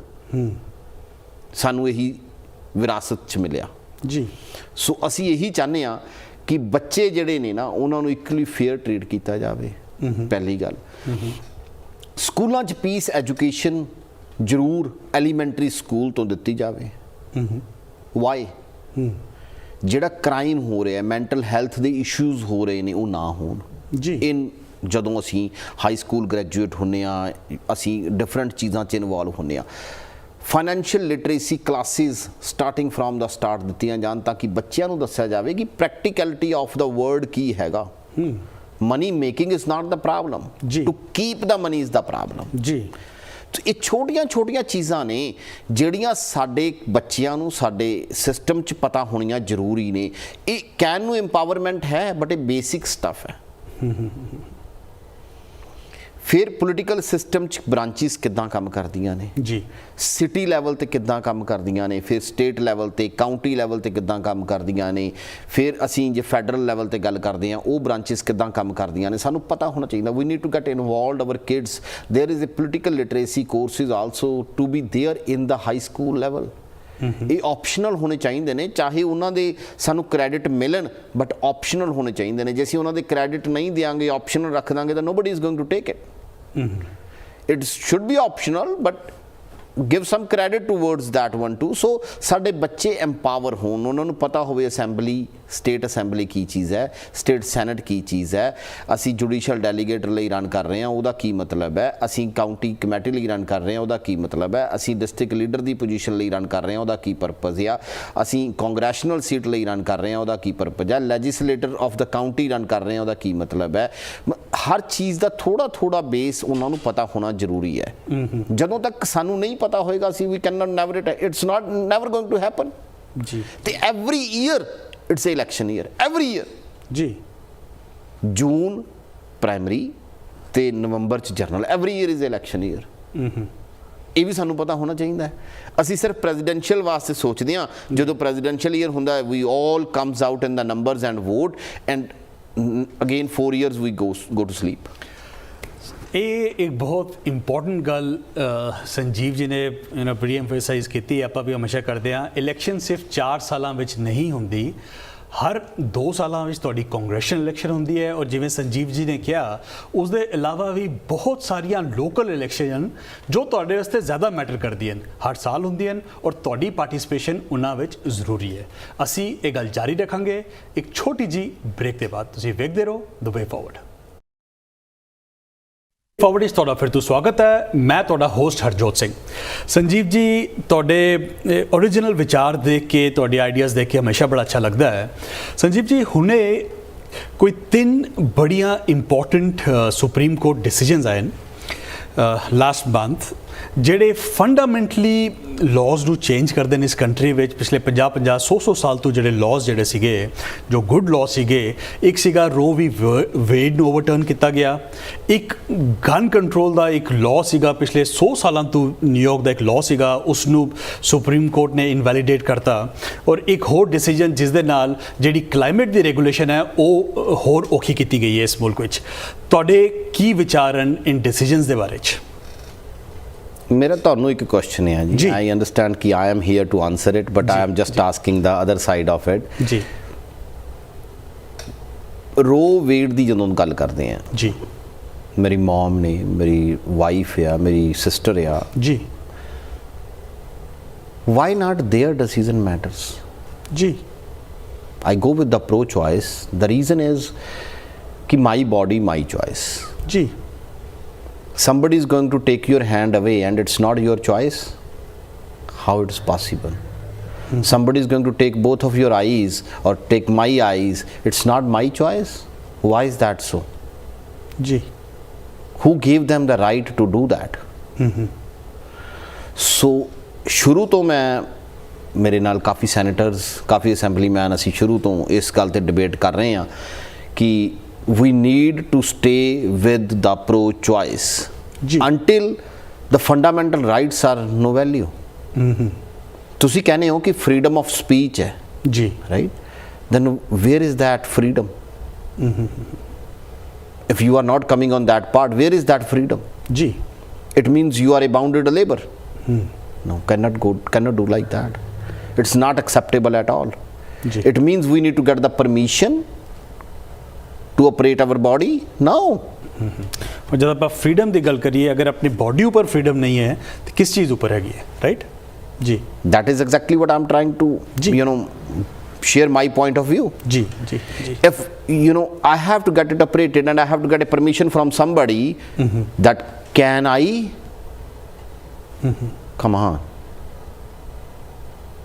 Are they going to dictate me that we need to operate your body without my consent?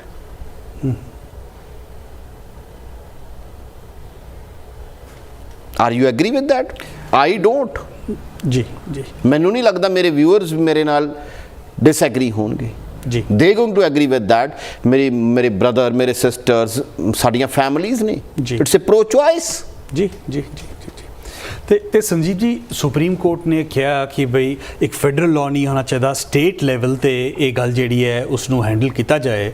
ਤੁਸੀਂ ਨਿਊਯਾਰਕ ਸਟੇਟ ਲੈਜਿਸਲੇਚਰ ਵਾਸਤੇ ਰਨ ਕਰ ਰਹੇ ਹੋ ਤੇ as a candidate and as a assemblyman ਤੁਸੀਂ ਕਿਆ ਐਸੇ ਕੋਈ ਕਾਨੂੰਨ ਲਿਆਉਣ ਦੀ ਕੋਸ਼ਿਸ਼ ਕਰੋਗੇ? ਡੂ ਯੂ ਪ੍ਰਪੋਜ਼ ਜਿਸ ਦੇ ਵਿੱਚ ਜਿਹੜੇ ਇੱਕ ਔਰਤ ਦੇ ਫੰਡਾਮੈਂਟਲ ਰਾਈਟਸ ਹੈਗੇ? Definitely yes. Definitely yes. ਜੀ ਜੀ And there is few bills already on the table that it's ready to signed by the governor. ਜੀ And definitely we need to protect our rights. ਜੀ And ਤੁਹਾਨੂੰ ਯਾਦ ਹੋਊਗਾ ਕੁਝ ਸਮਾਂ ਪਹਿਲਾਂ ਮੈਂ ਇਸੇ ਟੇਬਲ ਤੇ ਬੈਠ ਕੇ on the other side of ਮੈਂ ਕੁਐਸਚਨ ਕਰਿਆ ਕਰਦਾ ਸੀ ਜੀ। ਤੇ ਪ੍ਰੋਗਰਾਮ ਦਾ ਨਾਮ ਸੀ ਨੋ ਯੋਰ ਰਾਈਟਸ। ਜੀ ਜੀ ਤੇ ਮੈਂ ਤਾਂ ਸ਼ੁਰੂ ਤੋਂ ਇਸ ਚੀਜ਼ ਦਾ ਬਹੁਤ ਬਿਗ ਐਡਵੋਕੇਟ ਹਾਂ ਕਿ ਡੈਫੀਨੇਟਲੀ ਸਾਨੂੰ ਆਪਣੇ ਰਾਈਟਸ ਲਈ ਫਾਈਟ ਕਰਨੀ ਚਾਹੀਦੀ ਹੈ। ਜੀ Until unless we are not going to fight for our rights, it's not going to given us on the table. No, absolutely not. So we need to definitely fight for our rights. जी जी जी Nobody is going to give you on the plate. No, you need to ask for it. Ji ji That's what I believe in. ਔਰ ਬਹੁਤ ਜ਼ਰੂਰੀ ਹੈ ਕਿ ਅਸੀਂ ਆਪਣੇ rights ਲਈ fight ਕਰਨ ਲਈ ਆਪਣੇ ਚੁਣਿੰਦਾ ਜਿਹੜੇ ਰਿਪਰੈਜ਼ੈਂਟੇਟਿਵਸ ਹਨ ਉਹ ਅੱਗੇ ਭੇਜੀਏ, ਉਹਨਾਂ ਨਾਲ ਖੜੇ ਹੋਈਏ। ਸੰਜੀਵ ਜੀ, ਇੱਕ ਹੋਰ ਜਿਹੜਾ ਡਿਸੀਜਨ ਹੈ ਸੁਪਰੀਮ ਕੋਰਟ ਦਾ ਜਿਸ ਨੇ ਬੜੇ ਫੰਡਾਮੈਂਟਲੀ ਸਾਰਿਆਂ ਵਿੱਚ ਇੱਕ ਇਨਸਿਕਿਉਰਿਟੀ ਜੀ ਪੈਦਾ ਕਰ ਦਿੱਤੀ ਹੈ ਐਟਲੀਸਟ ਇਸ ਸਟੇਟ ਵਿੱਚ, ਉਹ ਹੈਗਾ ਗਨ ਕੰਟਰੋਲ ਨੂੰ ਲੈ ਕੇ। ਸੁਪਰੀਮ ਕੋਰਟ ਨਿਊਯਾਰਕ ਸਟੇਟ ਦਾ ਇੱਕ ਲਾਅ ਸੀਗਾ, ਕੋਈ ਤਕਰੀਬਨ 100 ਸਾਲ ਤੋਂ ਜਿਹੜਾ ਲਾਅ ਸੀਗਾ ਓਪਨ ਕੈਰੀ ਨੂੰ ਲੈ ਕੇ, ਉਸ ਨੂੰ ਸੁਪਰੀਮ ਕੋਰਟ ਨੇ ਇਨਵੈਲੀਡੇਟ ਕਰਤਾ, ਕਿਹਾ ਕਿ it's against the Second Amendment. ਕੀ ਤੁਸੀਂ ਵੇਖਦੇ ਹੋ ਸੁਪਰੀਮ ਕੋਰਟ ਸਾਡੀ ਨਿਊਯਾਰਕ ਸਟੇਟ ਵਿੱਚ ਗਨ ਕੰਟਰੋਲ ਹਮੇਸ਼ਾ ਰਿਹਾ ਹੈ, ਸਟਰੋਂਗ ਰਿਹਾ ਹੈ other than compare to other states, ਕੀ ਇੰਪਲੀਕੇਸ਼ਨ ਦੇਖਦੇ ਹੋ ਉਸ ਦੀ or what's your approach to that issue? ਮੈਨੂੰ ਛੋਟੀ ਜੀ ਗੱਲ ਯਾਦ ਆ ਗਈ ਤੁਹਾਡੇ ਨਾਲ ਗੱਲ ਕਰਦੇ ਹੋਏ। ਜੀ ਗੋਸਟ ਗਨਸ। ਜੀ ਰਾਈਟ। ਜੀ I should be very thankful to our New York City DA ਕਿ ਉਹਨਾਂ ਨੇ ਇਹ ਮੁਹਿੰਮ ਚਲਾਈ, ਜੀ ਮਲਿੰਡਾ ਕੈਟਸ ਨੇ, ਜੀ ਕਿ ਜਿਹੜੀਆਂ ਗੋਸਟ ਗਨਸ ਸੀਗੀਆਂ ਉਹਨਾਂ ਨੂੰ ਕਲੈਕਟ ਕਰਨ ਲਈ। ਜੀ ਤੇ ਬਹੁਤ ਸਾਰੇ ਲੋਕਾਂ ਨੇ ਵਿਲਿੰਗਲੀ ਸਰੈਂਡਰ ਕੀਤੀਆਂ। ਸੋ ਮਲਿੰਡਾ ਕੈਟਸ ਸਾਡੇ DA ਨਿਊਯਾਰਕ ਸਿਟੀ ਦੇ ਉਹ ਵਧਾਈ ਦੇ ਪਾਤਰ ਨੇ ਇਸ ਗੱਲ ਨੂੰ ਲੈ ਕੇ। ਜੀ ਔਨ ਦੀ ਅਦਰ ਐਂਡ ਜਦੋਂ ਅਸੀਂ ਗਨ ਕੰਟਰੋਲ ਦੀ ਗੱਲ ਕਰਦੇ ਹਾਂ, I am a proud parent of 3 kids. ਜੀ My mom and dad, we all live together, right? So 3 generations are living together in one family. ਜੀ ਸਾਡੇ 'ਚੋਂ ਇੱਕ ਜਣਾ ਵੀ ਕੋਈ ਬਾਹਰ ਜਾਂਦਾ ਨਾ, ਸਾਨੂੰ ਥੋੜਾ ਜਿਹਾ ਇਨਸਿਕਿਉਰਿਟੀ ਮਹਿਸੂਸ ਹੁੰਦੀ ਹੈ ਕਿ ਐਵਰੀਥਿੰਗ ਇਜ਼ ਓਕੇ ਜੀ, he is going to come home safe ਜੀ।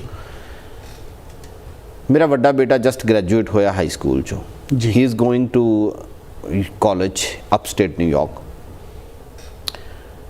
ਮੈਨੂੰ ਬੜੀ ਇਨਸਿਕਿਉਰਿਟੀ ਫੀਲ ਹੁੰਦੀ ਹੈ after Buffalo's incident, you know there is a mass shooting, then Texas, you know. ਮੇਰਾ ਇੱਕ ਕੰਸਰਨ ਹੈ ਕਿ why we need to allow the you know automatic guns. ਜੀ। I understand, I'm not against the guns. Ji. 1 bullet, 2 bullet, 3 bullet, 4 bullet for the protection of yourself. That's fine, understood, makes sense, no problem. I'm with you 100% on that one. जी। But I'm absolutely against on the automation of it. 1 minute, 1 minute ਦੇ ਵਿੱਚ ਜੇ ਤੁਸੀਂ ਕਹੋ ਕਿ 40 bullets I'm going to shoot, for what? जी। You are not on the war. Right? You are not on the war, you are not sitting on the border that you got to kill in mass number of people. No. जी। It means we are on the stake. The human lives on the stake. जी। Why is that? So New York state ने bar raise कीती है, age limit दी bar raise कीती है, 18 to 21 कीती है, understood. But on the other hand we need to ban, completely ban on automation. Assault rifles. Assault rifles. Ji. Cannot allow it, absolutely, it's a mass killing. If I have it or you have it, you just go in a shopping center because we are so crowded here downstate New York. Ji. It's a mass killing. Ji. And if you saw that video, that guy released it after the mass killing in the Buffalo. Ji, ji. It's amazingly, you know, motivated from somewhere, I don't know where. But it's a so horrible incident happened in our communities. जी। मेरा बेटा upstate जा रहा है, I'm so worried about him that everything is going to be safe enough. जी, जी, जी। Not only New York, I understand, I'm going to be a New York assembly person, but I am also against on the other states too. That humankind is one. जी। ਸਾਡੇ ਪਾਤਸ਼ਾਹ ਨੇ ਕਿਹਾ ਕਿ ਸੋ ਕਿਉਂ ਸਾਡੇ ਪਾਤਸ਼ਾਹ ਨੇ ਕਿਹਾ ਕਿ ਇੱਕ ਮਾਨਸ ਕੀ ਜਾਤ ਇੱਕ ਪਹਿਚਾਨ ਉਹ ਸੋ ਕੋ ਮੰਦਾ ਖੇਤ ਉਹ ਸਾਡੀ ਮਾਤਾ ਵਾਸਤੇ ਕਿਹਾ ਗਿਆ ਕਿ ਇੱਕ ਨੂਰ ਤੇ ਸਭ ਜਗ ਉਪਜਿਆ ਕੌਂ ਭਲੇ ਕੋ ਮੰਦੇ। ਕੋਈ ਵੀ ਮਾੜਾ ਕੋਈ ਵੀ ਚੰਗਾ ਨਹੀਂ ਜੀ, ਚੰਗੇ ਅਸੀਂ ਜਾਂ ਮਾੜੇ ਅਸੀਂ ਆ। ਪਰ ਜਦੋਂ ਅਸੀਂ ਗਨਸ ਲੈ ਕੇ ਮਾਰਕੀਟ 'ਚ ਜਾਂਦੇ ਆ, ਅਸੌਲਟ ਰਾਈਫਲ ਲੈ ਕੇ ਜਾਂਦੇ ਆ, ਤਾਂ doesn't make a sense to do that. ਜੀ ਜੀ। ਪਰ I am not against the guns. ਹਾਂ, 1 bullet, 2 bullet, 5, 6, 7, 8, 10 bullets 1 by 1 ਤੁਸੀਂ ਸ਼ੂਟ ਕਰ ਸਕਦੇ ਹੋ, only for your safety reasons. ਜੀ ਜੀ। Not to go in the you know on the shopping complexes and you are going to shoot in a mass number of people for what? ਕੋਈ ਕਿਸੇ ਦਾ ਪੁੱਤ ਹੋਏਗਾ, ਕੋਈ ਕਿਸੇ ਦੀ ਧੀ ਹੋਏਗੀ, ਕੋਈ ਕਿਸੇ ਦਾ ਫਾਦਰ ਹੋਏਗਾ, ਯੂ ਨੋ ਇੱਕ ਬੰਦੇ ਦੇ ਜਾਣ ਨਾਲ ਇੱਕ ਫੈਮਿਲੀ ਅਨਾਥ ਹੋ ਜਾਂਦੀ ਹੈ। ਜੀ ਜੀ ਜੀ ਜੀ। ਨਹੀਂ, ਇਹ ਬਹੁਤ ਇੰਪੋਰਟੈਂਟ ਇਸ਼ੂ ਹੈ ਔਰ ਕੰਟਰੀ ਬੜੀ ਡਿਵਾਈਡਡ ਹੈ ਇਸ ਇਸ਼ੂ 'ਤੇ। ਅਸੀਂ ਬੜੇ ਗਲੈਡ ਹਾਂ ਨਿਊਯਾਰਕ ਵਿੱਚ ਕਿ ਤੁਸੀਂ ਇਹ ਵਿਚਾਰ ਰੱਖਦੇ ਹੋ ਔਰ ਅਸੀਂ you know as a community ਅਸੀਂ ਪੂਰੀ ਤਰ੍ਹਾਂ ਸਹਿਮਤੀ ਰੱਖਦੇ ਹਾਂ ਇਸ ਗੱਲ 'ਤੇ। ਯੂ ਨੋ ਕਈ ਲੋਕ ਇਹ ਕਹਿੰਦੇ ਨੇ, ਜਿਸ ਤਰ੍ਹਾਂ ਸਿੱਖ ਕਮਿਊਨਿਟੀ 'ਚ ਤੁਹਾਨੂੰ ਪਤਾ ਅਸੀਂ ਸੀਰੀਅਸ ਸਾਹਿਬ ਰੱਖਦੇ ਹਾਂ, ਉਹ ਕਈ ਕਹਿੰਦੇ ਕਿ ਬਈ ਅਸੀਂ ਯੂ ਨੋ ਅਸੀਂ ਹਥਿਆਰ ਨਾਲ ਕੋਈ ਇੰਨਾ ਉਸਦੇ ਅਗੇਂਸਟ ਨਹੀਂ ਆ। ਬਟ ਇਹ ਜਿਹੜਾ ਤੁਹਾਡਾ ਆਰਗੂਮੈਂਟ ਹੈ ਕਿ ਇਹੋ ਜਿਹੇ ਵੈਪਨਸ ਤੁਹਾਨੂੰ ਸੋਸਾਇਟੀ ਵਿੱਚ ਕਿਉਂ ਚਾਹੀਦੇ ਨੇ ਜਿਹੜੇ 40 ਟਾਈਮਸ ਯੂ ਨੋ ਇੱਕ ਬੁਲਟ 1 ਸੈਕਿੰਡ 'ਚ ਚਲਾ ਦਿੰਦੇ ਨੇ। You know these are weapons of war, these are not weapons that you need in the society. So ਜਿਹੜੀ assault rifles ਹੈਗੀ ਆ, ਇਹ ਸੈਮੀ ਆਟੋਮੈਟਿਕ ਜਿਹੜੇ ਰਾਈਫਲਸ ਹੈਗੀ ਆ, ਇਹਨਾਂ ਦੀ ਲੋੜ ਸਾਨੂੰ। ਸਿੰਘ ਸਾਹਿਬ, ਮੈਂ ਇੱਕ ਛੋਟੀ ਜੀ ਗੱਲ ਤੁਹਾਡੇ ਨਾਲ ਹੋਰ ਸ਼ੇਅਰ ਕਰਨੀ ਚਾਹੁੰਦਾ। ਤੁਸੀਂ ਕਿਹਾ ਕਿ ਅਸੀਂ ਸਿੱਖ ਕਮਿਊਨਿਟੀ ਸ਼੍ਰੀ ਸਾਹਿਬ ਰੱਖਦੇ ਹਾਂ ਜੀ। ਤੁਸੀਂ ਕਦੇ ਸੁਣਿਆ ਕਦੇ ਕਿਸੇ ਨੇ ਸ਼੍ਰੀ ਸਾਹਿਬ ਨਾਲ ਕਿਸੇ ਦਾ ਕਤਲ ਕਰ ਦਿੱਤਾ ਹੋਵੇ? ਜੀ ਜੀ, ਕਦੇ ਵੀ ਨਹੀਂ। ਜੀ ਜੀ। ਜੋ ਸਿੱਖ ਕਮਿਊਨਿਟੀ ਜਿੰਨੀ ਹੰਬਲ ਹੈ ਜੀ, $13 ਨਾਲ ਲੰਗਰ ਸ਼ੁਰੂ ਹੋਇਆ, ਅੱਜ ਤੱਕ ਲੰਗਰ ਕੰਟੀਨਿਊ ਹੈ। 13 ਰੁਪਏ ਨਾਲ, sorry, Aam sorry, you know because dollar conversation is, Aam sorry. ਉਹ ਅੱਜ ਤੱਕ ਪ੍ਰਥਾ ਕੰਟੀਨਿਊ ਹੈ। ਕਿਤੇ ਵੀ ਕਿਸੇ ਵੀ ਕੰਟਰੀ 'ਚ ਕੋਈ ਪ੍ਰੋਬਲਮ ਆ ਜਾਂਦੀ ਹੈ ਤਾਂ ਸਿੰਘ ਸਾਹਿਬਾਨ ਉੱਥੇ ਖੜੇ ਮਿਲਦੇ ਨੇ ਤੁਹਾਨੂੰ। ਤੇ ਤੁਸੀਂ ਸੁਣਿਆ ਕਦੇ ਸ਼੍ਰੀ ਸਾਹਿਬ ਨਾਲ ਕਿਸੇ ਦਾ ਕਤਲ ਹੋ ਗਿਆ ਹੋਵੇ? ਜੀ ਨਹੀਂ, ਕਦੇ ਵੀ ਨਹੀਂ। ਇਹ ਸਾਨੂੰ ਗੁਰੂ ਮਹਾਰਾਜ ਦੀ ਦੇਣ ਆ। ਉਹਨਾਂ ਨੇ ਕਿਹਾ ਸੀ ਕਿ ਤੁਹਾਡੀ ਸੇਫਟੀ ਵਾਸਤੇ ਹੈ। ਸਾਨੂੰ ਕੜਾ ਵੀ ਦਿੱਤਾ ਗਿਆ ਸੀ, ਉਹ ਵੀ ਸਾਡੀ ਸੇਫਟੀ ਵਾਸਤੇ ਦਿੱਤਾ ਗਿਆ ਸੀ। ਸਰ ਇਹ ਬਿਲਕੁਲ ਹੀ ਡਿਫਰੈਂਟ ਆਰਗੂਮੈਂਟ ਆ। ਟਰਸਟ ਮੀ ਕਿ ਅਸੀਂ ਅਸੌਲਟ ਰਾਈਫਲ ਲੈ ਕੇ ਜਾਣੀ ਹੈ ਜਾਂ ਮਾਊਜ਼ਰ ਲੈ ਕੇ ਜਾਣਾ ਹੈ ਜਾਂ ਗਨ ਲੈ ਕੇ ਜਾਣੀ ਹੈ ਜਾਂ ਪਿਸਟਲ ਲੈ ਕੇ ਜਾਣੀ ਹੈ, ਇਹ ਬਿਲਕੁਲ ਹੀ ਡਿਫਰੈਂਟ ਟੌਪਿਕ ਹੈ। ਤੇ ਬਿਲਕੁਲ ਇਸ ਟੌਪਿਕ ਨੂੰ ਬਿਲਕੁਲ ਬੰਦ ਕਰਨਾ ਚਾਹੀਦਾ। ਅਸੀਂ ਪਿਸਟਲ ਰੱਖ ਸਕਦੇ ਹਾਂ, no problem, but with the licence and with all the authorities and only for our protection. ਜੀ ਜੀ ਜੀ, ਅਸੀਂ ਇਹ ਗੱਲ ਜਾਰੀ ਰੱਖਾਂਗੇ ਇੱਕ ਛੋਟੀ ਜੀ ਬ੍ਰੇਕ ਦੇ ਬਾਅਦ। ਤੁਸੀਂ ਵੇਖਦੇ ਰਹੋ ਦ ਵੇ ਫਾਰਵਰਡ। ਦ ਵੇ ਫਾਰਵਰਡ 'ਚ ਤੁਹਾਡਾ ਫਿਰ ਤੋਂ ਸਵਾਗਤ ਹੈ। ਮੈਂ ਤੁਹਾਡਾ ਹੋਸਟ ਹਰਜੋਤ ਸਿੰਘ। ਸੰਜੀਵ ਜੀ, ਤੁਹਾਡੀ ਮੈਂ ਪਹਿਲਾਂ ਵੀ ਕਿਹਾ, ਸਾਰੀ ਗੱਲਾਂ ਸੁਣ ਕੇ ਬੜਾ ਅੱਛਾ ਲੱਗਦਾ ਹੈ, ਬੜਾ ਇਨਕਰੇਜਮੈਂਟ ਫੀਲ ਹੁੰਦੀ ਹੈ ਕਿ ਕਮਿਊਨਿਟੀ ਦਾ ਇੱਕ ਮੈਂਬਰ ਸਾਹਮਣੇ ਆਏ, ਬਾਹਰ ਆਏ ਔਰ ਇਹ ਸਕਸੈਸ ਜਿਹੜੀ ਹੈ ਉਹ ਅਚੀਵ ਕਰਦੇ ਪਏ। ਅਸੀਂ ਇਹ ਅੰਡਰਸਟੈਂਡ ਕਰਦੇ ਹਾਂ ਕਿ ਤੁਹਾਨੂੰ ਡੈਮੋਕ੍ਰੈਟਿਕ ਪਾਰਟੀ ਨੇ ਰਿਕਗਨਾਈਜ਼ ਕੀਤਾ ਫॉर ਦਿਸ ਪੋਜੀਸ਼ਨ, ਤੁਸੀਂ ਪਾਰਟੀ ਦੇ ਕੈਂਡੀਡੇਟ ਹੈਗੇ ਹੋ। ਸੰਜੀਵ ਜੀ, ਥੋੜਾ ਆਪਣੇ ਬਾਰੇ ਵਿੱਚ ਸਾਨੂੰ ਹੋਰ ਦੱਸੋ। You know I understand you are an engineer by training, is that right? Yes, that is correct। ਇੱਕ ਕਿਸ ਚੀਜ਼ ਦੀ ਤੁਸੀਂ ਇੰਜੀਨੀਅਰਿੰਗ ਕੀਤੀ ਹੈ, ਕਦ ਕੀਤੀ ਹੈ, ਥੋੜਾ ਜਿਹਾ ਦੱਸੋਗੇ ਸਾਨੂੰ? ਮੈਂ 98 ਪਾਸ ਆਊਟ ਹਾਂ ਜੀ ਗੁਰੂ ਨਾਨਕ ਦੇਵ ਯੂਨੀਵਰਸਿਟੀ ਤੋਂ, as town and country planning engineer, BTech. ਅੱਛਾ ਜੀ, ਵੈਰੀ ਨਾਈਸ। ਜਦੋਂ ਅਸੀਂ ਇੰਜੀਨੀਅਰਿੰਗ ਕੀਤੀ, ਛੋਟੀ ਜਿਹੀ ਸਟੋਰੀ ਸ਼ੇਅਰ ਕਰਦਾ ਤੁਹਾਡੇ ਨਾਲ। ਜਦੋਂ ਅਸੀਂ ਇੰਜੀਨੀਅਰਿੰਗ ਕੀਤੀ ਉਦੋਂ town planning is not that common practice in back home. ਅੱਛਾ ਜੀ।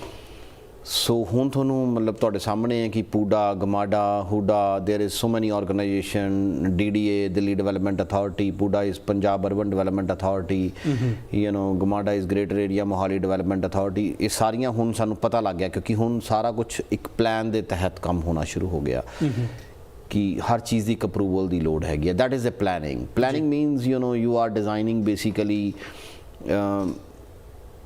ਕਿ ਜੇ ਤੁਸੀਂ ਇੱਕ ਸਿਟੀ ਡਿਜ਼ਾਈਨ ਕਰਨ ਲੱਗੇ ਹੋ ਨਾ ਤਾਂ ਤੁਹਾਨੂੰ ਪਤਾ ਹੋਣਾ ਚਾਹੀਦਾ, ਜਿੱਦਾਂ Chandigarh is a planned city, right, ਕਿ ਤੁਹਾਡੀਆਂ ਅਮੈਨਿਟੀਜ਼ ਕਿੱਥੇ ਆਉਣੀਆਂ ਨੇ, ਤੁਸੀਂ ਰੈਜ਼ੀਡੈਂਸ਼ੀਅਲ ਏਰੀਆ ਕਿੱਥੇ ਆਏਗਾ, ਤੁਹਾਡਾ ਕਮਰਸ਼ੀਅਲ ਸਪੇਸਿਸ ਕਿੱਥੇ ਆਉਣਗੀਆਂ, ਤੁਹਾਡੇ ਇੰਸਟੀਟਿਊਸ਼ਨਸ ਕਿੱਥੇ ਆਉਣੇ ਨੇ, ਤੁਹਾਡੇ ਹਰ ਚੀਜ਼ ਮਤਲਬ ਫੈਸਿਲਿਟੀਜ਼ ਜਿਹੜੀਆਂ ਪਬਲਿਕ ਸਰਵਿਸ ਫੈਸਿਲਿਟੀਜ਼ ਨੇ ਉਹ ਕਿੱਥੇ ਆਉਣੀਆਂ ਨੇ, ਕਿੰਨਾ ਡਿਸਟੈਂਸ ਹੋਣਾ ਜ਼ਰੂਰੀ ਹੈ, how the layout should be, how the wind is going to flow and ਥੋੜ੍ਹੇ ਪ੍ਰੋਪਰ ਸਰਵੇਜ਼ ਹੋਣੇ ਜ਼ਰੂਰੀ ਨੇ।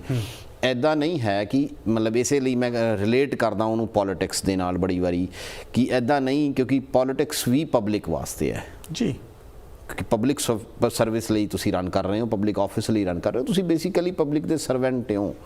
ਜੇ ਸਹੀ ਮਾਇਨਿਆਂ 'ਚ ਮੈਂ ਬਿਲਕੁਲ ਡਿਕਟੇਟ ਕਰਾਂ ਕਿ ਤੁਸੀਂ ਪਬਲਿਕ ਦੇ ਨੌਕਰ ਦੀ ਭੂਮਿਕਾ ਨਿਭਾ ਰਹੇ ਹੋ, ਪਬਲਿਕ ਨੂੰ ਰਿਪਰੈਜ਼ੈਂਟ ਕਰ ਰਹੇ ਹੋ। ਉਹਨਾਂ ਨੂੰ ਕੋਈ ਜ਼ਰੂਰਤ ਹੈ ਤੁਹਾਡੇ ਕੋਲ ਆ ਕੇ ਕੰਮ ਵਾਸਤੇ ਕਹਿੰਦੇ ਨੇ ਤੇ ਤੁਸੀਂ ਉਹ ਮਸਲਾ ਆਪਣੀ ਅਸੈਂਬਲੀ 'ਚ ਰੱਖਦੇ ਹੋ, ਲੈਜਿਸਲੇਸ਼ਨ 'ਚ ਰੱਖਦੇ ਹੋ, ਉਹਨੂੰ ਪਾਸ ਕਰਵਾਉਂਦੇ ਹੋ for the betterment of the public, not for yourself. ਇੱਦਾਂ ਹੀ ਟਾਊਨ ਪਲੈਨਿੰਗ ਹੈ ਜੀ। ਤੁਸੀਂ ਬੈਟਰਮੈਂਟ ਆਫ ਦਾ ਪਬਲਿਕ ਲਈ ਕੰਮ ਕਰਦੇ ਹੋ, ਨਾ ਕਿ ਤੁਸੀਂ ਆਪਣੇ ਲਈ ਕੰਮ ਕਰਦੇ ਹੋ।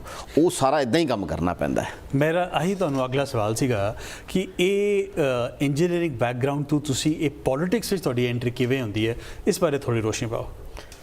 ਇੱਕ ਛੋਟਾ ਜਿਹਾ ਫਨੀ ਇਨਸੀਡੈਂਟ ਹੈ ਜੀ ਕਿ ਮੇਰੇ ਫਾਦਰ ਨੇ ਮੈਨੂੰ ਕਿਹਾ ਸੀਗਾ ਕਿ ਉੱਥੇ ਜਾ ਕੇ ਇਨਵੋਲਵ ਨਹੀਂ ਹੋਣਾ ਪੋਲੀਟਿਕਸ ਦੇ ਵਿੱਚ, ਅਮਰੀਕਾ ਦੇ ਵਿੱਚ, ਕਿਉਂਕਿ ਇੰਡੀਆ 'ਚ ਪੋਲੀਟਿਕਸ ਥੋੜ੍ਹੀ ਜਿਹੀ ਡਿਫਰੈਂਟ ਐਂਗਲ ਨਾਲ ਕੰਮ ਕਰਦੀ ਹੈ, ਆਪਾਂ ਸਾਰੇ ਉੱਥੋਂ ਹੀ ਆਉਂਦੇ ਹਾਂ ਜੀ।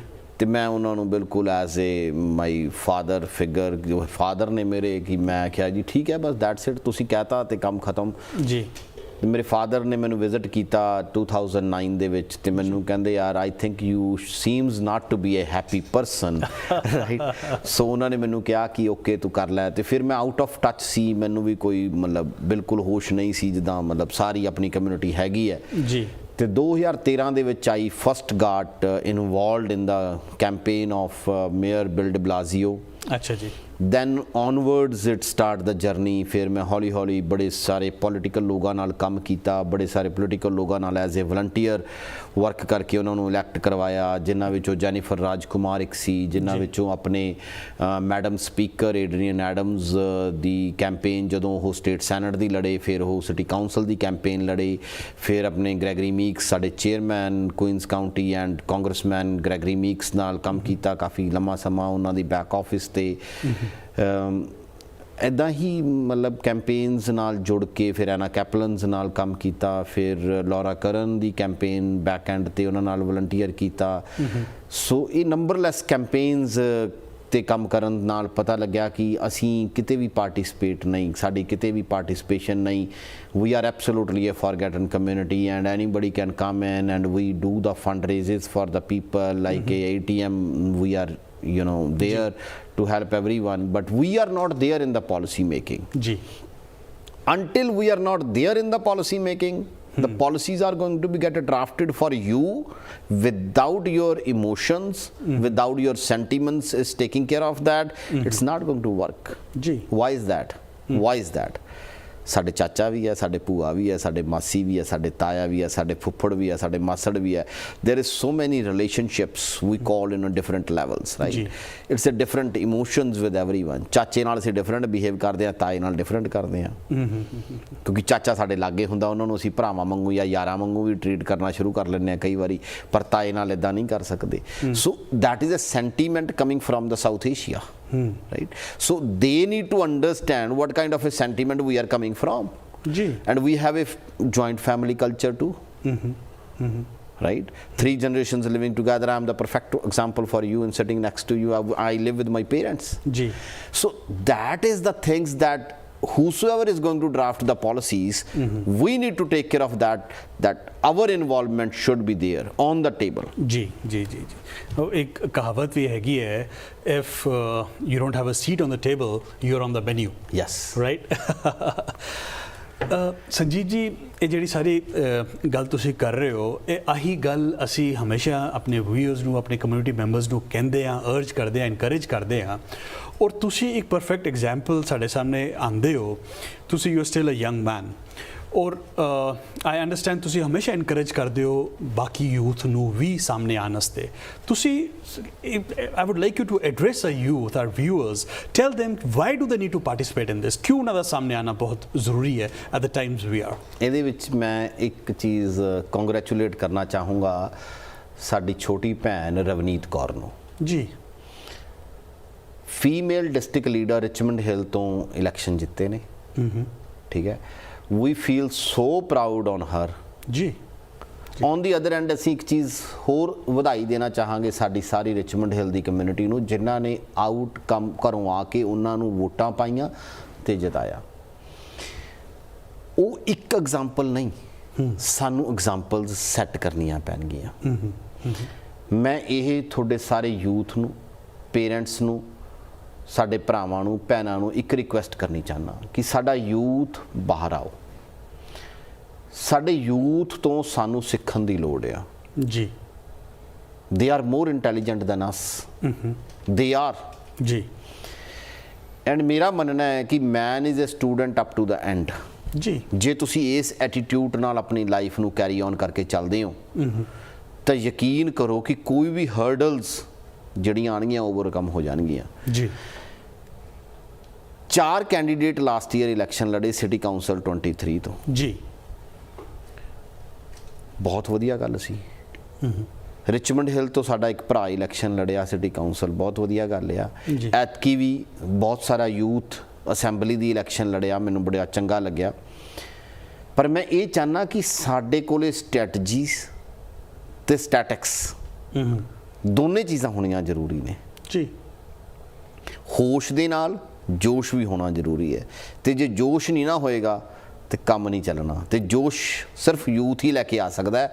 ਯੂਥ ਦੀ ਇਨਵੋਲਵਮੈਂਟ ਬਹੁਤ ਜ਼ਰੂਰੀ ਹੈ। ਜਦੋਂ ਯੂਥ ਕਹਿ ਦੇਗਾ ਨਾ ਕਿ ਆਪਾਂ ਨੇ ਇਸ ਇਲੈਕਸ਼ਨ 'ਚ ਪਾਰਟਿਸਿਪੇਟ ਕਰਨਾ, ਤਾਂ ਪੇਰੈਂਟਸ ਵੀ ਮੋਟੀਵੇਟ ਹੋ ਜਾਂਦੇ ਆ। ਉਹ ਕਹਿੰਦੇ ਆ ਕਿ definitely let's get it done. ਜੀ। ਸੋ ਯੂਥ ਨੂੰ ਮੇਰਾ ਇੱਕ ਰਿਕੁਐਸਟ ਹੈ ਕਿ please come out get your involvement, show your involvement in the mainstream of America। ਸੋ ਆਪਾਂ ਇਕੱਠੇ ਹੋ ਕੇ ਚੱਲੀਏ, ਇਸ ਤਰੀਕੇ ਨਾਲ ਚੱਲੀਏ ਕਿ ਸਾਡੀ ਪ੍ਰੈਜ਼ੈਂਸ ਦਿਖਾਈ ਦੇਵੇ। ਐਕਸ਼ਨ ਸਪੀਕ ਲਾਊਡਰ ਦੈਨ ਦ ਵਰਡਸ। ਜੀ, ਦੈਟਸ ਆਲ। ਜੀ ਜੀ ਜੀ ਸੰਜੀਵ ਜੀ, ਬਹੁਤ ਸੋਹਣੀ ਤੁਹਾਡੀ ਗੱਲ ਹੈ। ਸੰਜੀਵ ਜੀ, ਤੁਸੀਂ ਕੈਂਡੀਡੇਟ ਹੋ, ਡਿਸਟ੍ਰਿਕਟ 19 ਅਸੈਂਬਲੀ ਵਾਸਤੇ ਰਨ ਕਰ ਰਹੇ ਹੋ। ਸਾਨੂੰ ਪਲੀਜ਼ ਦੱਸੋਗੇ ਸਾਡੇ ਸਾਰੇ ਵੋਟਰਸ ਨੂੰ, why are you the best candidate for that position? If you consider so ਜੀ, ਆਈ ਕੈਨ ਟੇਕ ਇਟ। ਪਰ ਮੇਰਾ ਇੱਕ ਮੰਨਣਾ ਹੈ ਕਿ ਸਾਡੀ ਕਮਿਊਨਿਟੀ ਦੀ ਜਿਹੜੀ ਇਨਵੋਲਵਮੈਂਟ ਹੈ ਨਾ, ਉਹ ਜ਼ਰੂਰ ਹੋਣੀ ਚਾਹੀਦੀ ਹੈ। ਮੈਨੂੰ ਗੁਰੂ ਸਾਹਿਬਾਨ ਦਾ ਨਾ ਇੱਕ ਸ਼ਬਦ ਚੇਤੇ ਆ ਗਿਆ ਜੀ ਕਿ ਦੇਸ਼ ਸ਼ਿਵਾਵਰ ਮੋਹੇ ਹੈ, ਸ਼ੁਭ ਕਰਮਨ ਤੇ ਕਬਹੂ ਨਾ ਟਰੂ, ਨਾ ਡਰੂ ਅਰੀ ਸੋ ਜਾਏ ਲਰੂ, ਨਿਸ਼ਚੈ ਕਰ ਆਪਣੀ ਜੀਤ ਕरूं। ਜਦੋਂ ਤੁਸੀਂ ਇੱਥੋਂ ਕੰਮ ਕਰਦੇ ਹੋ ਨਾ ਜੀ, ਹਾਰਟ ਐਂਡ ਸੋਲ ਜੀ ਦੋਨੇ ਚੀਜ਼ਾਂ ਚੋਂ ਜਦੋਂ ਇੱਕ ਆਵਾਜ਼ ਆਉਂਦੀ ਹੈ ਕਿ I need to get it done for my community, then definitely do it, then there is no second thought of it. ਤੁਹਾਨੂੰ ਉਦੋਂ ਤੱਕ ਕੰਮ ਕਰਦੇ ਰਹਿਣਾ ਚਾਹੀਦਾ ਹੈ ਜਦੋਂ ਤੱਕ ਉਹ ਕੰਮ ਖਤਮ ਜਾਂ ਡਨ ਨਹੀਂ ਹੋ ਜਾਂਦਾ ਤੁਹਾਡੀ ਕਮਿਊਨਿਟੀ ਵਾਸਤੇ, ਕਮਿਊਨਿਟੀਜ਼ ਐਟ ਲਾਰਜ ਵਾਸਤੇ। ਇੱਕ ਮੁੱਦਾ ਨਹੀਂ, ਮਲਟੀਪਲ ਮੁੱਦੇ ਨੇ ਜੀ, ਛੋਟੇ ਛੋਟੇ ਹੀ ਸਹੀ ਪਰ ਮਲਟੀਪਲ ਮੁੱਦੇ ਨੇ। ਇਹ ਹੁੰਦੇ ਰਹਿਣਗੇ, ਇਹ ਚੱਲਦੇ ਰਹਿਣਗੇ ਜਦੋਂ ਤੱਕ ਅਸੀਂ ਹੈਗੇ ਆ। ਪੈਂਡੈਮਿਕ ਨੇ ਸਾਨੂੰ ਬਹੁਤ ਮਾਰ ਮਾਰੀ ਜੀ, ਕਈ ਸੈਕਟਰਾਂ ਨੂੰ ਉਹਨੇ ਐਡਵਾਂਸਮੈਂਟ ਵੀ ਦਿੱਤੀ, ਜਿੱਦਾਂ ਟੈਕਨੋਲੋਜੀ ਨੂੰ ਐਡਵਾਂਸਮੈਂਟ ਦੇ ਛੱਡੀ, ਪਰ ਸਾਡੇ ਬਹੁਤ ਸਾਰੇ ਚਹੇਤੇ ਸਾਨੂੰ ਛੱਡ ਕੇ ਚਲੇ ਗਏ, ਜਿਹੜਾ ਕਿ ਬਹੁਤ ਦੁਖਦਾਈ ਹੋਇਆ। ਇੱਦਾਂ ਦੀਆਂ ਮਹਾਮਾਰੀਆਂ ਰੱਬ ਨਾ ਕਰੇ ਅੱਗੇ ਨੂੰ ਆਉਣ, ਪਰ ਜੇ ਆਉਣ ਅਸੀਂ ਪ੍ਰਪੇਅਰ ਹੋਈਏ ਪਹਿਲਾਂ ਜੀ ਹੈਲਥ ਸਿਸਟਮ ਨੂੰ ਲੈ ਕੇ। ਤਿੰਨ ਚੀਜ਼ਾਂ ਤੇ ਮੈਂ ਗੱਲ ਕਰਦਾ ਜੀ ਹਮੇਸ਼ਾ। ਜੀ ਸਭ ਤੋਂ ਪਹਿਲੀ ਗੱਲ ਹੈ ਮੇਰੀ ਸੇਫਟੀ ਤੇ ਜੀ, ਕਿਉਂਕਿ ਜੇ ਅਸੀਂ ਸੇਫ ਨਹੀਂ ਤੇ ਅਸੀਂ ਕੁਝ ਨਹੀਂ ਕਰ ਸਕਦੇ। ਦੂਸਰੀ ਗੱਲ ਐਜੂਕੇਸ਼ਨ, ਐਮਪਾਵਰਮੈਂਟ, ਐਜੂਕੇਸ਼ਨ ਬਹੁਤ ਜ਼ਰੂਰੀ ਹੈ। ਤੇ ਤੀਸਰੀ ਗੱਲ health the, health care for all ਜੀ। ਹੈਲਥ ਠੀਕ ਰਹਿਣੀ, ਹੈਲਥ ਪਰਫੈਕਟ ਹੈਲਥ 'ਚ ਰਹਿਣਾ ਬਹੁਤ ਜ਼ਰੂਰੀ ਹੈ। ਇਹ ਤਿੰਨੇ ਚੀਜ਼ਾਂ ਜਦੋਂ ਤੱਕ ਨਹੀਂ ਹੋਣਗੀਆਂ ਉਦੋਂ ਤੱਕ ਅਸੀਂ ਤਰੱਕੀ ਦੇ ਰਾਹਾਂ 'ਤੇ ਨਹੀਂ ਜਾ ਸਕਦੇ, ਉਦੋਂ ਤੱਕ ਕੁਝ ਵੀ ਨਹੀਂ ਹੋਣਾ। ਇਹ ਤਿੰਨ ਚੀਜ਼ਾਂ ਬਹੁਤ ਜ਼ਰੂਰੀ ਨੇ। That's all I have to say that. So I am going to fight until the end. ਇਹ ਸਨ ਨਿਊਯਾਰਕ ਸਟੇਟ ਅਸੈਂਬਲੀ ਡਿਸਟ੍ਰਿਕਟ 19 ਦੇ ਕੈਂਡੀਡੇਟ ਸੰਜੀਵ ਜਿੰਦਲ ਜੀ। ਸਾਰੀ ਕਮਿਊਨਿਟੀ ਇਹਨਾਂ ਤੋਂ ਅੱਛੀ ਤਰ੍ਹਾਂ ਇਹਨਾਂ ਨੂੰ ਜਾਣਦੀ ਹੈ।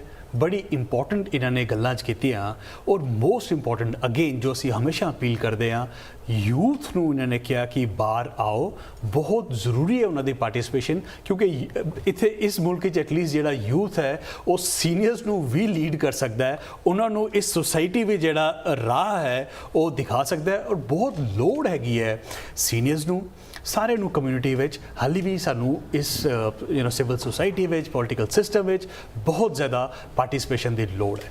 ਸੰਜੀਵ ਜੀ, ਅੱਜ ਇੱਥੇ ਆਉਣ ਦਾ ਬਹੁਤ ਬਹੁਤ ਸ਼ੁਕਰੀਆ। We wish you all the very best for your campaign. ਅਸੀਂ ਉਮੀਦ ਕਰਾਂਗੇ ਤੁਸੀਂ ਫਿਰ ਟਾਈਮ ਕੱਢੋਗੇ। Thank you so much. Thank you so much ਜੀ, ਥੈਂਕ ਯੂ ਸੋ ਮਚ।